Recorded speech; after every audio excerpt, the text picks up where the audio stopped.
įsivaizduoji, ant kiek tu stiprus esi, kad man užtenka vieną komentarą parašyti ir tu už mane jau kuri filmukus ir pareklamuoji ir visą kitą.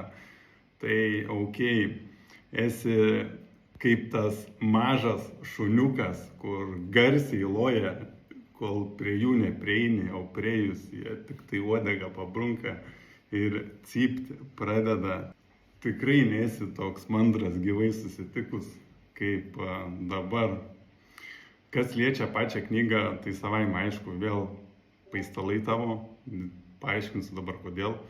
Visi, kas dirba su ChatGPT, pagal faktą žino, kad ir su Pro versija net neįmanoma parašyti knygos. Apie 2-3 minutės tu kalbi, tai tada paimk ir parašyk. Jeigu būtum bent skaitęs, suprastum, kad ne su ChatGPT padaryta, fragmentai yra, struktūra yra sudėta, bet nėra pilnai knyga parašyta. Tiesiog negali parašyti, vis dar negali, nes informacijos ieško anglų kalba ir bet kuriuo atveju yra nesutapimų, reikia tikrinti, reikia versti, reikia sulietuvinti, reikia laiku sukeisti.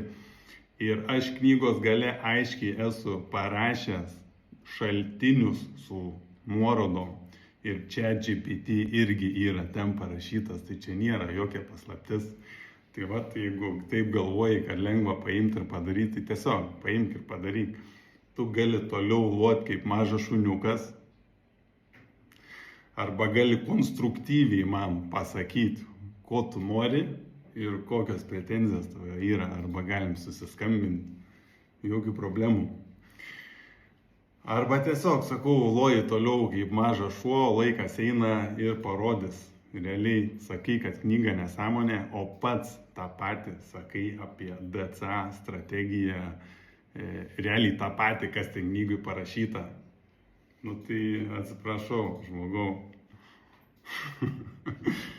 Nebejogink liaudės.